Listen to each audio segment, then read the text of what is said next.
The rind of the moon's disappearing face drips its sap down into the atmosphere and wettens my hair as I amble down the road.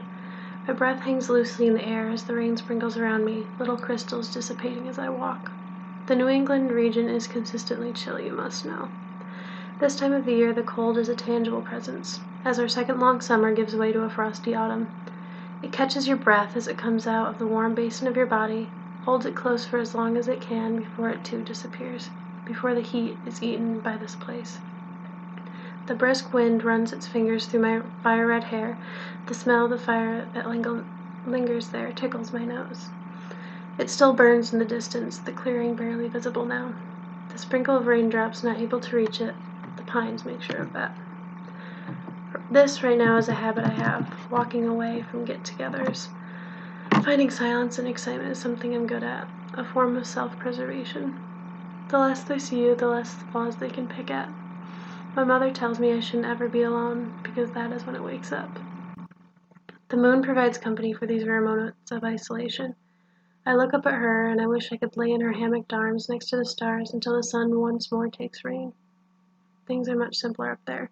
She's as pockmarked as I, and still so beautiful.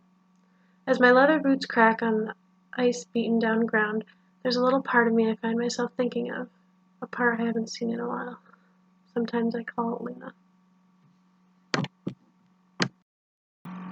It hides in the back of my head, nestled in the crook of my limbic system, waiting for the silence, waiting for the darkness, waiting for my mind to be void of sound, totally vulnerable. It's been a while since I've seen her, though I'd hoped it had gone away. Dr. Anderson said it can come and go. He even tried to get it to stop, along with the amnesia and the headaches. He said it was a nuisance to be exterminated. Poor man. Luna didn't like that. It's been a while since I've seen him too, come to think of it. I don't plan on walking too far, just long enough for them to miss me. Not so far that they can't hear a scream. They're all listening for one now. I live in Beddington, a population of only a couple hundred. It's places like this that the word murder rings as loud as a gunshot in the ears of those within. More so when it's brutal. Especially now, 1969, the year of peace, the year of Woodstock. That was shattered by the A carved into the victim's face. It's unsettling to them, the others. Her name was Georgia. I didn't know her well. Believe me if you want.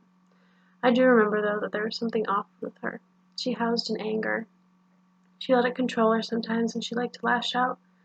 She liked to do it to me. She liked to taunt me and call me names. Annoying, I remember, was her favorite descriptor of me. So venomous how that A rolled off her tongue. That word would spit at me like flames, and it rekindled something in me.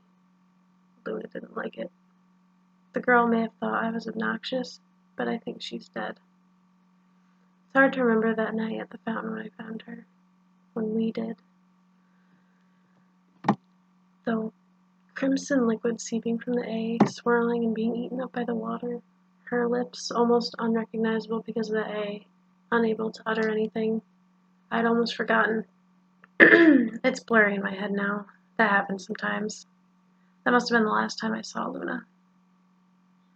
My best friends Billy and Sage wait for me back at camp with a couple other people they invited. Life is funny sometimes how people come full circle. Billy used to write loser on my locker in middle school, torment me a little. They even had a rhyme going on about me, how spacey I am. I can't blame him. I really can be. I barely remember the first time that we kissed. I mean, how mental is that? He said I bit his lip so hard that I drew blood. Well, now he tells me he did all those things, despite little games, because he liked me. And that's how he thought he would get my attention. He thought I reacted best, despite boys would be boys, they all said, and I agreed. His face so untouched and beautiful, hair that flows like wheat we harvest in the summertime, and eyes like the darkest chocolate. He himself could never be a loser. Sage, too, when she was younger, used to call me ugly and pull my hair. You know how middle school girls are, always picking at each other. She tells me it's because she was jealous. Her hair a mousy brown while mine is the shade of hot embers. Now look at us all so close. Billy and Sage, too. I can see they've bonded because of me. They even hang out by themselves sometimes. Sometimes he even smells like her. Now look at me. Changed. different. Not a loser, not ugly. Not anymore. With puberty came a jawline and an inheritance and a face people say is beautiful. I changed for them. I sacrificed for them. I don't mind buying the boost. I don't mind letting them use my land for their parties. Our parties. They still like to pick sometimes. Call me silly little names. I know it's because they love me. They have to. They said so. My feet drag now, burdened with memories. It's then I feel the kindling in my head of something I didn't want. Something I didn't ask for. I try not to look up at the moon's face again. She's seen too much to be trusted and far too removed to care. Looking at me with that cratered face. Daring to judge me. Do you think they care? Do you really think they love you? They haven't the strength, my dear. It says. Stop. Go away. I do not need you saying these things. I'm tired. So tired. A curve in the body of an oak tree calls to me. It offers its embrace to let me think. Maybe to let me forget. They won't miss me too much if I take a small rest. Who knows, maybe they won't miss me anyway. I just need to rest my eyes, calm down. They'll understand. I sit back, something like an anger that I haven't felt in a while bubbling up. I doze off under the cascade of remote incandescence, letting myself go. Luna sings me to sleep, whispering a lullaby of missed opportunity and promises that needs to be made up.